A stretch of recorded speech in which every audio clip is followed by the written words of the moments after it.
Hello दोस्तों, स्वागत है आप सभी के अपने चैनल आर के एक्सपर्ट क्लासेस में। तो यदि आप भी 18 फरवरी को मैथ यानी गणित का फाइनल परीक्षा देने वाले हैं तो अभी की इस क्लास में 18 फरवरी फाइनल परीक्षा के लिए मैथ यानी गणित के हम लोग क्वेश्चन पेपर देखेंगे। तो आप लोग इस क्लास में अंत तक बने रहिएगा। बिहार बोर्ड के द्वारा मैट्रिक फाइनल परीक्षा 2026 के लिए रूटीन जारी कर दिया गया है। 17 फरवरी से आप लोग का फाइनल परीक्षा होने वाला है और 18 फरवरी को मैथ यानी गणित का फाइनल परीक्षा होगा। तो अभी की इस क्लास में हम लोग 18 फरवरी फाइनल परीक्षा के लिए मैथ का क्वेश्चन पेपर देखेंगे और ये मैथ का क्लास है तो मैथ का कॉन्सेप्ट ध्यान से समझिएगा। अगर आप लोग ये सभी प्रश्न सॉल्व कर लेते हैं तो 100% मैथ में 50 में 50 ऑब्जेक्टिव क्वेश्चन सही कर सकते हैं परीक्षा में।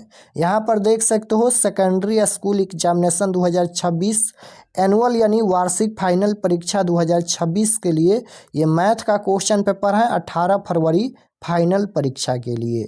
तो मैथ का विषय कोड 110 रहेगा और समय 3 घंटा 15 मिनट का मिलेगा। पूर्णांक 100 रहेगा, 100 नंबर का एग्जाम होगा। तो सबसे पहले खंड अ मिलेगा सेक्शन ए, जिसमें आपसे ऑब्जेक्टिव टाइप क्वेश्चन पूछा जाएगा। 1 से लेकर 100 तक ऑब्जेक्टिव क्वेश्चन पूछा जाएगा। इनमें से किन्हीं 50 प्रश्नों के उत्तर देना है परीक्षा में। तो आइए पहला नंबर क्वेश्चन देखते हैं। और अगर आप लोग चैनल पर नए होंगे तो चैनल को ज़रूर सब्सक्राइब कर लीजिएगा ताकि आने वाले नेक्स्ट क्लास आपके पास ज़रूर पहुँचे। तो पहला नंबर क्वेश्चन यहाँ पर पूछा गया है, root under 64/81 plus root under 16/9 है। यह परिमेय संख्या है या अपरिमेय संख्या या पूर्णांक संख्या या प्राकृत संख्या, यह कौन सी संख्या है? तो देखिएगा, तो रूट अंडर 64/81 है। तो रूट 64 है तो 64 का वर्गमूल 8 होता है और 81 का 9 होता है, प्लस में 16 का वर्गमूल 4 होता है और 9 का 3 होता है। तो ये रूट से बाहर हो गया और जो संख्या रूट से बाहर हो जाएगा वह एक परिमेय संख्या होगा। राइट आंसर ऑप्शन नंबर ए हो जाएगा। यह एक परिमेय संख्या है क्योंकि इसे p/q के रूप में लिखा जा सकता है, तो यह एक परिमेय संख्या है। तो right answer option number A होगा। क्वेश्चन नंबर 2 यहाँ पर पूछा गया है। 2 नंबर क्वेश्चन है कि दो अपरिमेय संख्याओं 3 प्लस रूट 6 तथा 3 माइनस रूट 5 का गुणनफल क्या होगा? तो इसका गुणनफल एक अपरिमेय संख्या होगा। Right answer option number B होगा, अपरिमेय संख्या। 3 नंबर क्वेश्चन देखिए पूछा गया है, 0.3 के ऊपर यहाँ पर बार लगा है प्लस 0.4 के ऊपर बार लगा है। इसका सरलतम रूप पूछा गया है। तो यहाँ पर लिखेंगे 0.3 के ऊपर बार है तो 3/9 हो जाएगा और प्लस में 4/में ये भी 9 हो जाएगा। तो 9 का एलसीएम लेंगे 9 हो जाएगा और 4 और 3 7 हो जाएगा। तो 7/9 इसका राइट आंसर होगा। ऑप्शन नंबर बी में दिया गया है। Right answer option number B होगा 7/9। क्वेश्चन नंबर 4 यहाँ पर पूछा गया है, यदि 156 बराबर 2 के पावर x गुना 3 के पावर y गुना 13 के पावर z हो तो x plus Y plus Z बराबर क्या होगा? x plus Y plus Z का वैल्यू पूछा गया है। तो सबसे पहले 156 का गुणनखंड कीजिए। तो 156 का गुणनखंड करेंगे, 2 से कटाएंगे तो ये हो जाएगा यहाँ पर 78, 2 से कटाएंगे तो ये हो जाएगा 2 तिया 6 और यहाँ पर ये 9 यानी 39 हो जाएगा। अब तो ये 2 से कटेगा नहीं, 3 से कटेगा तो यहाँ पर ये हो जाएगा 13। तो यहाँ पर देखिएगा 2 के पावर x है तो 2 के पावर में x, यहाँ पर देखिएगा 2 बार है तो x के जगह पर यहाँ पर पावर में 2 हो जाएगा और गुना 3 के पावर में y है तो 3 कितना बार है? 1 बार है तो 1 लिखेंगे पावर में और गुना 13 यहाँ पर है, 13 कितना बार है? तो 1 बार है तो पावर में 1 लिखेंगे। तो यहाँ पर x plus Y plus Z का वैल्यू पूछा गया है। तो पावर में क्या है? x y z है तो यहाँ पर पावर जोड़ दीजिए। यहाँ पर ये x का वैल्यू है, ये y का वैल्यू है और ये z का वैल्यू है। तो यहाँ पर 2 प्लस में पावर में 1 प्लस में यहाँ पर पावर 1 है तो 1 हो जाएगा। जोड़ेंगे तो यहाँ पर 2 1 3 1 4 यानी 4 इसका राइट आंसर होगा। ऑप्शन नंबर ए में दिया गया है। ऑप्शन नंबर ए बिल्कुल राइट आंसर होगा। क्वेश्चन नंबर 5 यहाँ पर पूछा गया है, 5 नंबर क्वेश्चन है कि प्रत्येक अपरिमेय संख्या होती है। तो प्रत्येक अपरिमेय संख्या एक वास्तविक संख्या होती है। Right answer option number D हो जाएगा। क्वेश्चन नंबर 6 पूछा गया है कि निम्नलिखित में किसका दशमलव प्रसार शांत है। पूछा गया है कि किसका दशमलव प्रसार शांत है। तो 19/80 का दशमलव प्रसार शांत होगा, क्योंकि 80 का गुणनखंड करेंगे तो इसमें 2 और 5 आएगा। देखिए यहाँ पर 80 का गुणनखंड करेंगे, 2 से कटाएंगे तो 40 हो जाएगा, 2 से कटाएंगे तो यहाँ पर हो जाएगा 20, 2 से कटाएंगे तो 10 हो जाएगा, 2 से कटाएंगे तो यहाँ पर 5 हो जाएगा। तो 2 और 5 आता है तो ये शांत होगा। Right answer option number B हो जाएगा। 2 और 5 के अलावा कोई और संख्या आता है तो अशांत होगा, याद रखिएगा। जब भी दशमलव प्रसार पूछा जाएगा तो सबसे पहले हर का गुणनखंड कीजिएगा। जैसे यहाँ पर 80 का ये हर है 80, तो हर का गुणनखंड किया है 80 का, तो यहाँ पर 2 और 5 आता है, तो 2 और 5 आता है तो ये शांत होगा। और 2 और 5 के अलावा कोई और संख्या आता है तो अशांत होगा। तो राइट आंसर बी हो जाएगा। 19/80 का दशमलव प्रसार शांत होगा। क्वेश्चन नंबर 7 पूछा गया है यहाँ पर, निम्नलिखित में कौन परिमेय संख्या है। निम्नलिखित में कौन एक परिमेय संख्या है। परिमेय संख्या पूछा गया है। तो √100 प्लस √100, 100 का वर्गमूल 10 होता है, प्लस में यहाँ पर भी 10 हो जाएगा, 20 हो जाएगा। तो 20 एक परिमेय संख्या है। Right answer option number B हो जाएगा। √100 प्लस √100 एक परिमेय संख्या है। क्वेश्चन नंबर 8 यहाँ पर पूछा गया है, यदि 42 का यहाँ पर ये गुणनखंड दिया गया है, 35 का गुणनखंड दिया गया है, तो 42,35 का मौसा क्या होगा। 42,35 का यहाँ पर मौसा यानी HCF पूछा गया है। तो मौसा कैसे निकालेंगे। यहाँ पर गुणनखंड दिया गया है, दोनों का गुणनखंड दिया गया है, तो जो दोनों में कॉमन होगा वहीं इसका मौसा होगा। तो यहाँ पर ये 42 का गुणनखंड है और ये 35 का गुणनखंड है। तो यहाँ पर 35 इसमें है और इसमें 35 नहीं है। उसके बाद यहाँ पर एक इसमें है और एक इसमें है, एक इसमें नहीं है। यहाँ पर देखिएगा तो 7 इसमें है और 7 इसमें है, तो कॉमन क्या होगा, 7 कॉमन होगा, तो यहीं इसका मौसा होगा। यानी जो दोनों में कॉमन होगा वहीं इसका मौसा होगा। तो right answer option number B हो जाएगा। दोनों में ही यहाँ पर 7 कॉमन है तो इसका मौसा 7 होगा। क्वेश्चन नंबर 9 पूछा गया है यहाँ पर कि यदि px बराबर x³ + 1 को qx बराबर x+1 से भाग दिया जाए तो भागफल का घात क्या होगा। भागफल का घात पूछा गया है। तो यहाँ पर देखिएगा x के पावर 3 है और यहाँ पर x है यानी x के पावर 1 है। x के पावर 3 में x के पावर 1 से भाग देंगे तो यहाँ पर भागफल का जो घात आएगा x के पावर 2 आएगा। तो यहाँ पर यहीं इसका घात हो जाएगा। ऑप्शन नंबर बी में दिया गया है। राइट आंसर बी हो जाएगा। 10 नंबर क्वेश्चन है कि द्विघात बहुपद x² - 2x - 3 के शून्यक होंगे। इसका शून्यक पूछा गया है तो शून्यक निकाल लेते हैं। यहाँ पर माइनस का 2x है और माइनस का 3 है, तो ये प्लस का x और माइनस का यहाँ पर 3x में टूटेगा। तो यहाँ पर लिखेंगे x² प्लस का यहाँ पर x और यहाँ पर माइनस का 3x और माइनस का 3 है तो माइनस का 3 बराबर में 0। तो यहाँ पर x² है, x कॉमन लेंगे तो क्या बचेगा, x बचेगा। और यहाँ पर प्लस का x कॉमन ले लिया है तो 1 बचेगा, कुछ भी नहीं बचेगा तो 1 बचेगा। और यहाँ पर माइनस का 3 कॉमन लेंगे तो x माइनस का यहाँ पर माइनस माइनस ये प्लस हो जाएगा तो 3 कॉमन ले लिया है तो कुछ भी नहीं बचेगा तो 1 बचेगा, बराबर में 0 हो जाएगा। तो यहाँ पर ये हो जाएगा x माइनस का 3 बराबर में 0 और यहाँ पर ये हो जाएगा x प्लस में 1 बराबर में 0। तो यहाँ पर x बराबर में -3 है, इधर आएगा तो प्लस का 3 हो जाएगा। और यहाँ पर x बराबर ये प्लस का 1 है, इधर आएगा तो माइनस का 1 हो जाएगा। तो इसका शून्यक 2 हो जाएगा, एक प्लस का 3 और एक माइनस का 1, यानी 3,-1 ऑप्शन नंबर सी में दिया गया है। 3,-1 इसका राइट आंसर होगा। ऑप्शन नंबर सी में दिया गया है।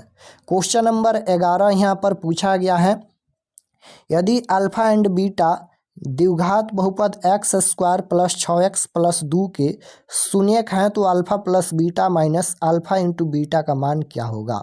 इसका वैल्यू पूछा गया है, alpha plus beta minus alpha into beta का वैल्यू। तो अल्फा प्लस बीटा बराबर फार्मूला होता है माइनस का b/a और माइनस अल्फा इंटू बीटा का फार्मूला होता है सी बट्टा में ए।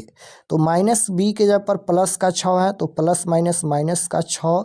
ए के जगह पर यहाँ पर एक्स स्क्वायर के गुणांक में कुछ भी नहीं है तो 1 लिखेंगे, और यहाँ पर माइनस है तो माइनस, सी के जगह पर 2 है और ए के जगह पर एक्स स्क्वायर के गुणांक में कुछ भी नहीं है तो 1 लिखेंगे।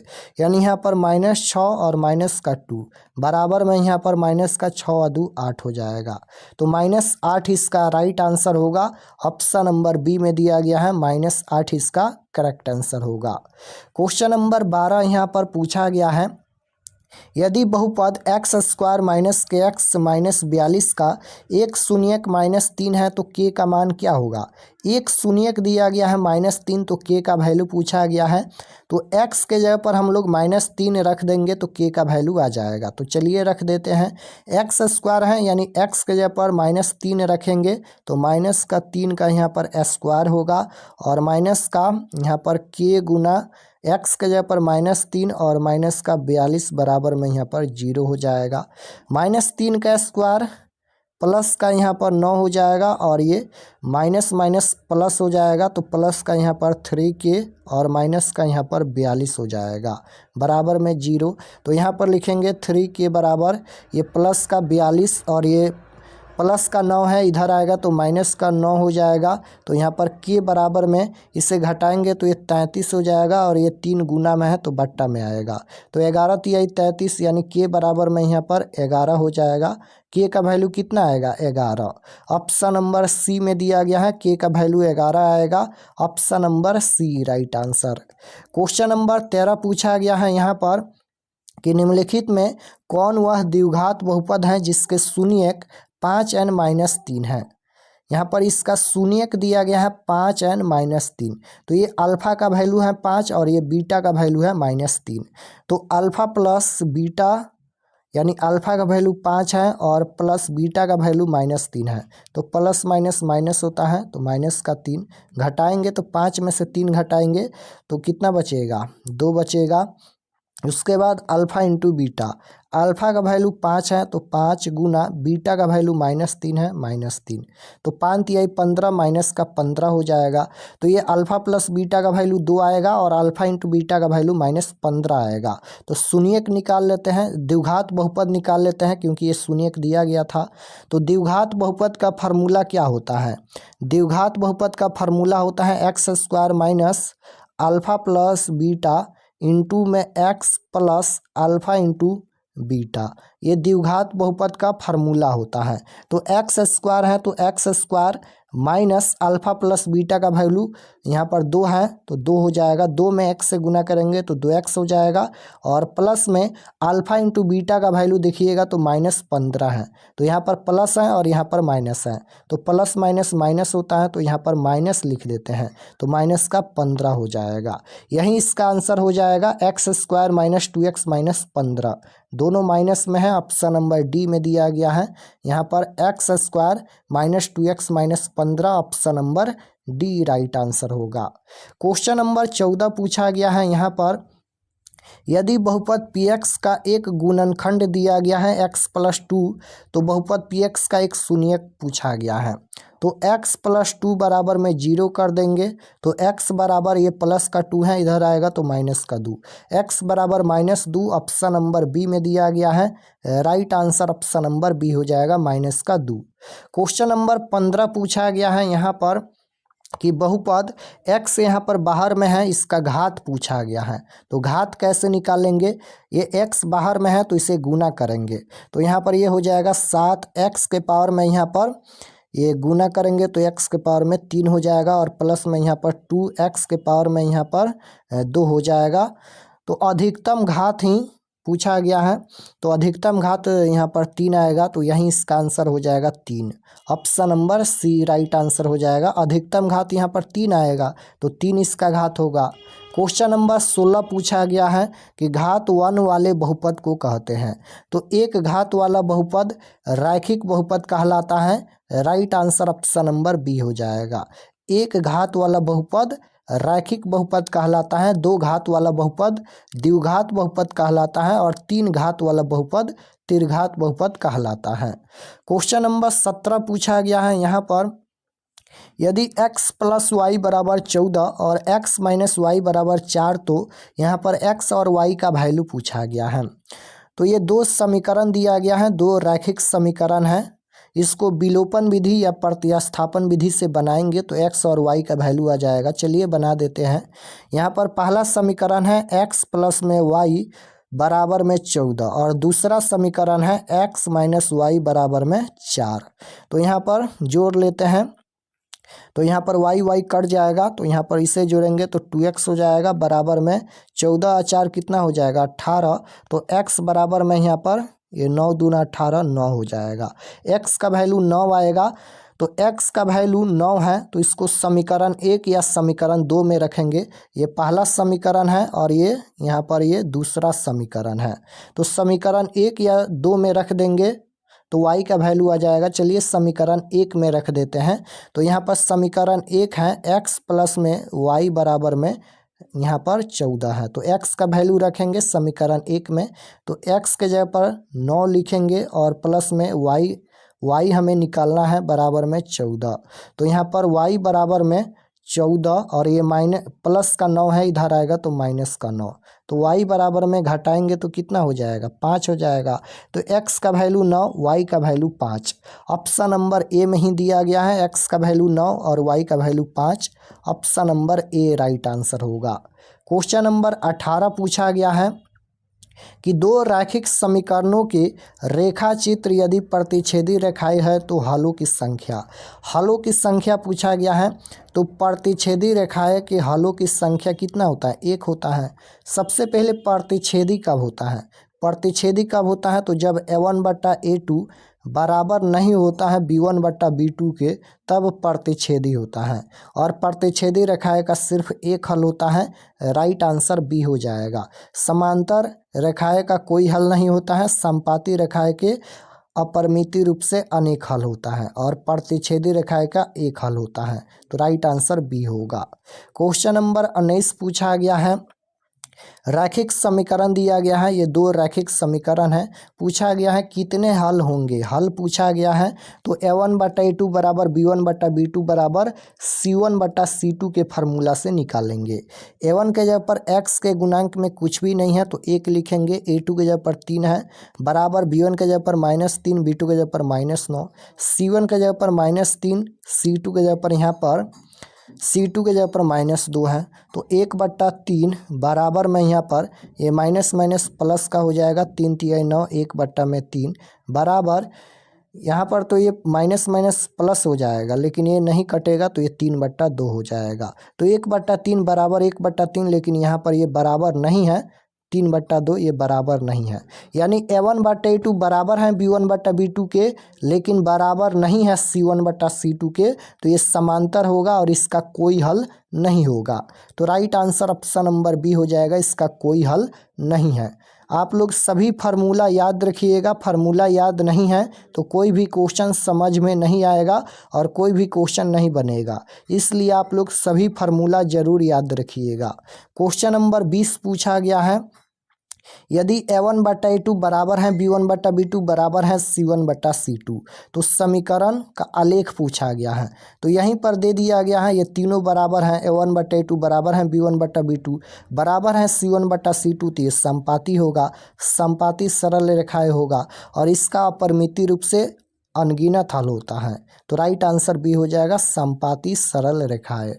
क्वेश्चन नंबर 21 देखिए, 3x बराबर 12 का आलेख कैसी सरल रेखा होगी। तो x का वैल्यू दिया गया है तो y अक्ष के समांतर होगी, right answer option number B होगा।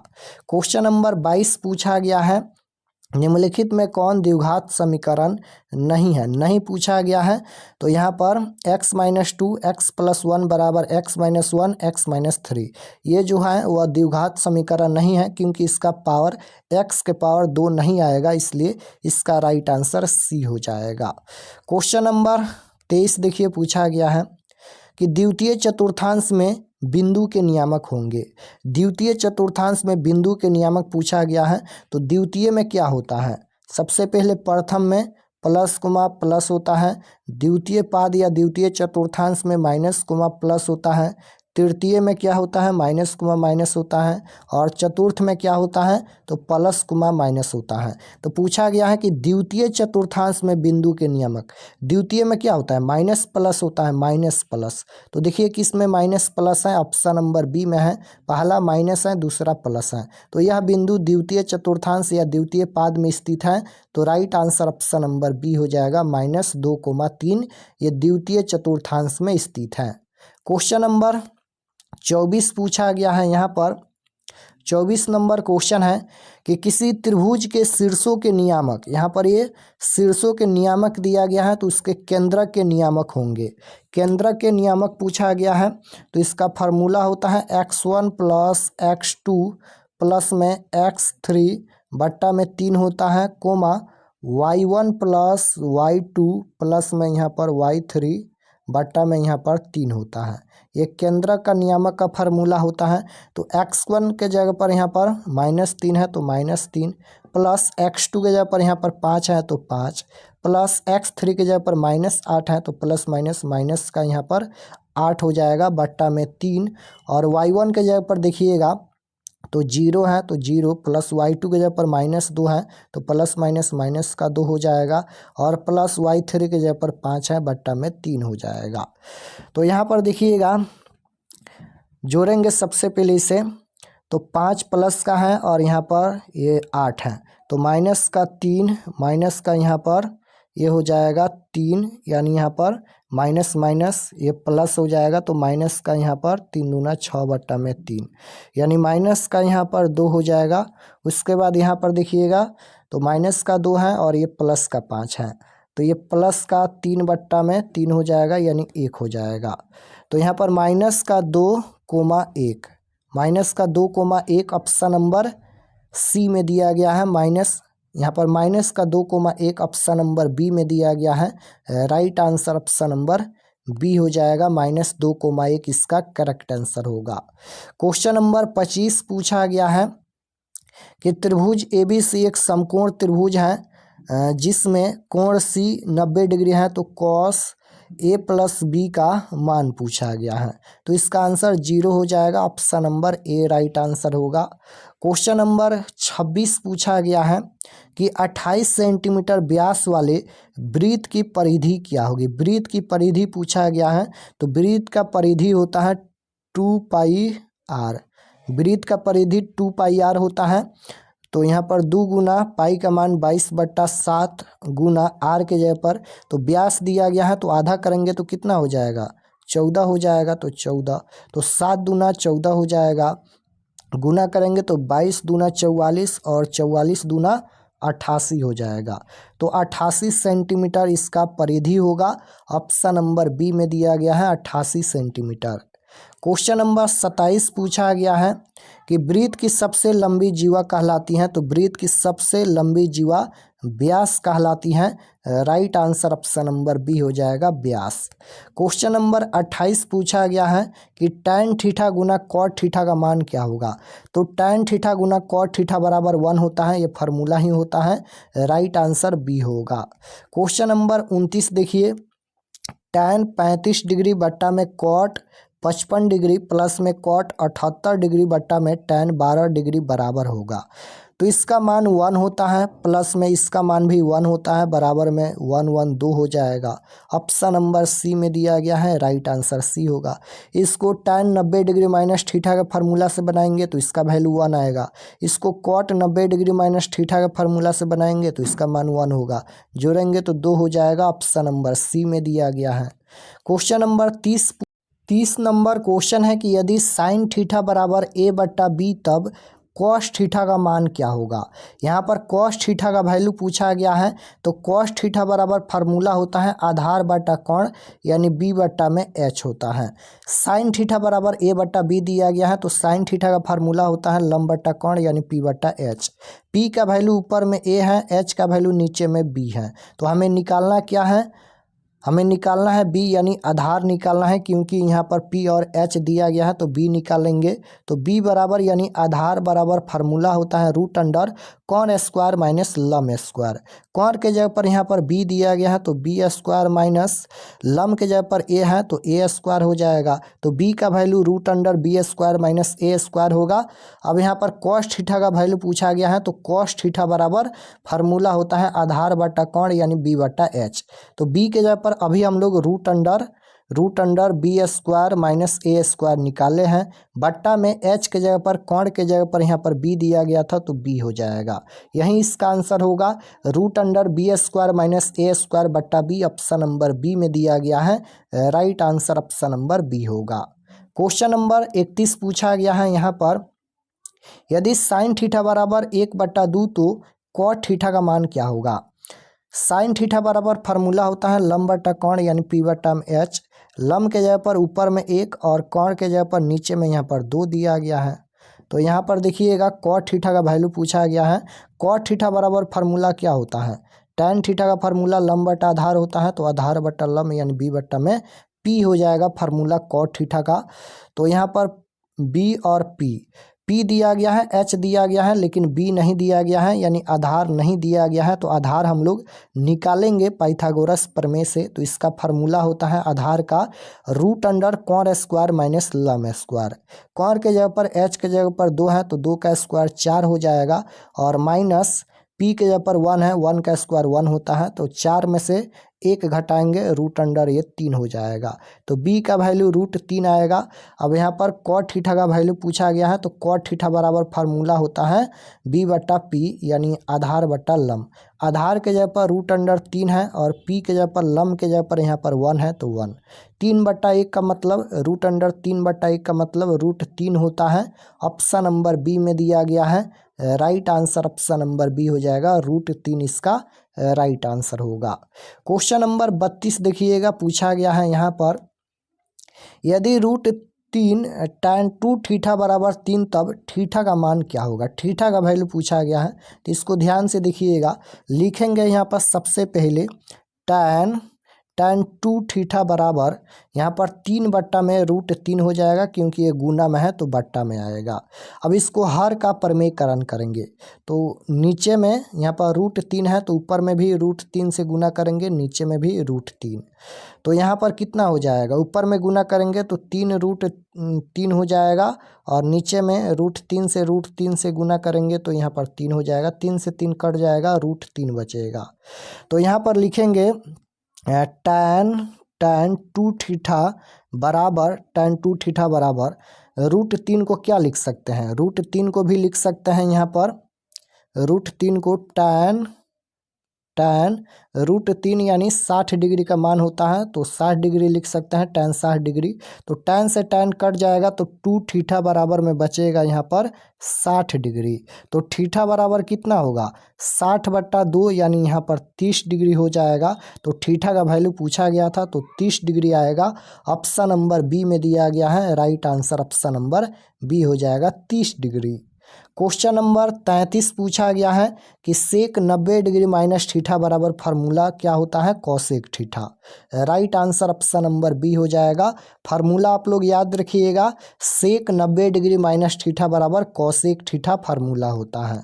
क्वेश्चन नंबर 34 पूछा गया है कि आर त्रिज्या वाले वृत्त में थीटा के त्रिज्याखंड का क्षेत्रफल, तो ये हो जाएगा पाई आर स्क्वायर थीटा बटा 360। ऑप्शन नंबर डी में दिया गया है, राइट आंसर डी हो जाएगा। ये भी फार्मूला ही होता है। क्वेश्चन नंबर 35 पूछा गया है यहाँ पर कि दो वृत्तों के क्षेत्रफल का अनुपात 9:4 है तो उनकी परिधियों का अनुपात क्या होगा। परिधि का अनुपात पूछा गया है तो स्क्वायर करेंगे, 9 का स्क्वायर 81 हो जाएगा और अनुपात 4 का स्क्वायर 16, 81:16। ऑप्शन नंबर डी में दिया गया है, right answer option number D होगा। क्वेश्चन नंबर 36 पूछा गया है कि आर त्रिज्या वाले अर्धगोले का संपूर्ण पृष्ठीय क्षेत्रफल, तो ये भी फार्मूला ही होता है 3πr²। ऑप्शन नंबर ए में दिया गया है फार्मूला, राइट आंसर ए हो जाएगा 3πr²। क्वेश्चन नंबर 37 पूछा गया है यहाँ पर कि किसी बेलन की आधार की त्रिज्या 2 सेंटीमीटर है, आर बराबर 2 सेंटीमीटर दिया गया है और ऊंचाई यहाँ पर 14 सेंटीमीटर दिया गया है, एच का वैल्यू 14 है। तो उस बेलन का आयतन क्या होगा। बेलन का आयतन पूछा गया है तो बेलन का आयतन का फार्मूला होता है पाई आर स्क्वायर एच। पाई का मान 22/7 गुना पाई आर स्क्वायर एच। आर के जगह पर 2 है यानी 2 गुना 2 गुना एच के जगह पर यहाँ पर 14 है। तो यहाँ पर 7 दूना 14 2 हो जाएगा। तो 22 गुना 2 गुना यहाँ पर 22 गुना 2 गुना 2 गुना 2 तो गुना करेंगे तो यहाँ पर 176 आ जाएगा। ऑप्शन नंबर ए में दिया गया है। ऑप्शन नंबर ए राइट आंसर हो जाएगा 176 सेंटीमीटर क्यूब। क्वेश्चन नंबर 38 पूछा गया है, यदि किसी गोले का व्यास 14 सेंटीमीटर है तो इसका आयतन क्या होगा। आयतन पूछा गया है तो गोले का व्यास दिया गया है तो आर बराबर में त्रिज्या कितना हो जाएगा 7 दूना 14 7 हो जाएगा। तो गोले का आयतन होता है 4/3 पाई आर क्यूब। पाई का मान 22/7 गुना 4/3 और पाई का मान 22/7 आर क्यूब यानी 7 गुना 7 गुना 7। 7 से 7 कट जाएगा तो यहाँ पर ये हो जाएगा 4 गुना 22 गुना 7 गुना 7 बट्टा में 3 हो जाएगा। गुना करेंगे तो ये हो जाएगा यहाँ पर 4312/3 हो जाएगा। ऑप्शन नंबर सी में दिया गया है। राइट आंसर सी हो जाएगा 4312/3 centimetre cube. Right answer C होगा। क्वेश्चन नंबर 39 पूछा गया है यहाँ पर कि बिंदु P से y अक्ष पर डाले गए लंब की लंबाई यदि 6 है तो बिंदु P का x निर्देशांक क्या होगा। तो ये भी 6 होगा। ऑप्शन नंबर ए राइट आंसर होगा। 40 नंबर क्वेश्चन पूछा गया है कि बिंदुओं को मिलाने वाली रेखाखंड के मध्य बिंदु का नियामक पूछा गया है। तो फार्मूला होता है x1 + x2/2 y1 + y2/2 होता है फार्मूला। तो x1 के जगह पर 3 है, x2 के जगह पर 5 है तो 5 और 3 8/2 हो जाएगा। y1 के जगह पर 4 है, y2 के जगह पर 6 है, 6 4 10/2 हो जाएगा। तो यहाँ पर 4 दूना 8 4 हो जाएगा, 5 दूना 10 4,5 ऑप्शन नंबर सी में दिया गया है। राइट आंसर सी हो जाएगा 4,5। क्वेश्चन नंबर 41 पूछा गया है यहाँ पर कि x अक्ष का समीकरण है। तो x अक्ष का समीकरण y बराबर 0 होता है। ऑप्शन नंबर बी में दिया गया है। और y अक्ष का समीकरण x बराबर 0 होता है। तो दोनों आप लोग याद रखिएगा। x अक्ष का समीकरण पूछा जाएगा तो y बराबर 0 और y अक्ष का समीकरण पूछा जाएगा तो x बराबर 0। तो राइट आंसर बी हो जाएगा। x अक्ष का समीकरण पूछा गया है तो y बराबर 0। 42 नंबर क्वेश्चन देखिए पूछा गया है कि किसी त्रिभुज के शीर्ष बिंदुओं के निर्देशांक दिया गया है तो उसके केंद्र के निर्देशांक क्या होगा। केंद्र के नियामक पूछा गया है तो x1 + x2 + x3/3 y1 + y2 + y3/3 formula होता है। तो x1 के जगह पर 4 है, 4 + 0 4 और 5 9/3 हो जाएगा। कोमा y1 के जगह पर 6, y2 के जगह पर 4, 6 4 10 और 5 15 15/3 3 तिहाई 9 3 5 15 3,5 3,5 कहाँ पर दिया गया है। 3,5 ऑप्शन नंबर डी में दिया गया है। Right answer option number D हो जाएगा 3,5। 43 नंबर क्वेश्चन देखिए पूछा गया है यहाँ पर कि किसी त्रिभुज के शीर्ष बिंदुओं के निर्देशांक दिया गया है तो उसकी परिमिति होगी। परिमिति पूछा गया है तो सबसे पहले यहाँ पर ये 3 बिंदु दिया गया है, ये ए है और ये बी है और यहाँ पर ये सी है। तो सबसे पहले ए बी का दूरी निकालिएगा, फिर बी सी का दूरी निकालिएगा, फिर ए सी का दूरी निकालिएगा और तीनों का जोड़ दीजिएगा। तो ए बी का दूरी निकालेंगे तो 4 आएगा, फिर यहाँ पर बी सी का दूरी निकालेंगे तो 3 आएगा और यहाँ पर ए सी का दूरी निकालेंगे तो 5 आएगा। तो तीनों को जोड़ देना है तो 4 + 3 + में 5, 4 और 3 7 और 7 और 5 12 इसका राइट आंसर होगा। ऑप्शन नंबर डी में दिया गया है। Right answer option number D होगा। 44 नंबर क्वेश्चन पूछा गया है कि बिंदुओं को जोड़ने वाले रेखाखंड का मध्य बिंदु किस चतुर्थांश में स्थित है। ये पूछा गया है कि इसको जोड़ने वाले रेखाखंड का मध्य बिंदु किस चतुर्थांश में स्थित है। तो सबसे पहले रेखाखंड निकाल लेते हैं, जोड़ने वाले रेखाखंड यानी मध्य बिंदु का नियामक निकाल लेते हैं। तो यहाँ पर 2 और प्लस में यहाँ पर माइनस का 6 यानी यहाँ पर 2 प्लस का -6, तो प्लस माइनस माइनस होता है, तो माइनस का 6/2 हो जाएगा। y1 के जगह पर 3 प्लस y2 के जगह पर 7/2 हो जाएगा। तो यहाँ पर ये माइनस का 4/2 यानी माइनस का यहाँ पर 2 हो जाएगा, कोमा 7 और 3 10, 10/2 यानी 10/2 यानी 5। तो यहाँ पर 2,5 -2,5 है। तो -2,5 ये किस चतुर्थांश में स्थित है। तो पहला में माइनस है, दूसरा में प्लस है। तो माइनस को प्लस ये किस में होता है, तो द्वितीय चतुर्थांश में होता है। तो यह बिंदु द्वितीय चतुर्थांश में स्थित है। Right answer option number B हो जाएगा। 45 नंबर क्वेश्चन है कि बिंदु 3,4 की एक्स अक्ष से दूरी पूछा गया है। तो एक्स अक्ष से दूरी पूछा जाएगा, तो y का वैल्यू बता दीजिएगा। ये x होता है और ये y होता है। तो y का वैल्यू 4 है, तो 4 इसका राइट आंसर होगा। क्वेश्चन नंबर 46 पूछा गया है, y अक्ष पर किसी बिंदु x नियामक का मान पूछा गया है, तो 0 होता है। राइट आंसर ए हो जाएगा। क्वेश्चन नंबर 47 पूछा गया है यहाँ पर कि निम्नलिखित में किसका दशमलव प्रसार अशांत है। निम्नलिखित में किसका दशमलव प्रसार अशांत है। अशांत पूछा गया है, तो हर का गुणनखंड करेंगे, 2 और 5 आता है तो शांत होगा। 2 और 5 के अलावा कोई और संख्या आता है तो अशांत होगा। 50 है, इसमें 2 और 5 आएगा, इसमें भी आएगा और इसमें भी आएगा। लेकिन यहाँ पर 243 है, 243 का गुणनखंड करेंगे तो ये तो 2 से कटेगा नहीं, सीधे 3 से कटेगा। तो पहले ही 3 आ गया, 3 नहीं आना चाहिए। 2 और 5 के अलावा कोई और संख्या आता है तो उसका दशमलव प्रसार अशांत होगा। तो यहाँ पर पहले ही 3 आ गया, यानी इसका दशमलव प्रसार अशांत होगा। तो right answer option number B हो जाएगा। 39/243 का दशमलव प्रसार अशांत है, तो right answer option number B होगा। क्वेश्चन नंबर 48 पूछा गया है यहाँ पर कि बहुपद दिया गया है, इसके शून्यकों का योग पूछा गया है। यानी अल्फा प्लस बीटा का वैल्यू पूछा गया है, शून्यकों का योगफल पूछा गया है। तो अल्फा प्लस बीटा का फार्मूला -b/a होता है। -b के जगह पर -14 है, तो माइनस माइनस प्लस का 14 और a के जगह पर y² के गुणांक में 5 है तो 5 हो जाएगा। 14/5 ऑप्शन नंबर सी में दिया गया है। 14/5 इसका राइट आंसर होगा, option number C. Question number 49 पूछा गया है कि एक अशून्य परिमेय और अपरिमेय संख्या का गुणनफल हमेशा अपरिमेय संख्या होगा। Right answer B. Question number 50 पूछा गया है कि बहुपद x² - 11 के शून्यक है। इसका शून्यक पूछा गया है, तो x² - 11 बराबर 0 करेंगे। x² बराबर ये -11 है, इधर आएगा तो प्लस का 11, स्क्वायर हटेगा तो ये रूट में जाएगा, √11। तो इसका 2 शून्यक होगा, एक प्लस का √11 और एक माइनस का √11। तो एक प्लस का √11 और एक माइनस का √11 ऑप्शन नंबर डी में दिया गया है। Right answer option number D हो जाएगा। इसका शून्यक एक प्लस का 11, एक प्लस का √11 और एक माइनस का √11। तो right answer option number D होगा।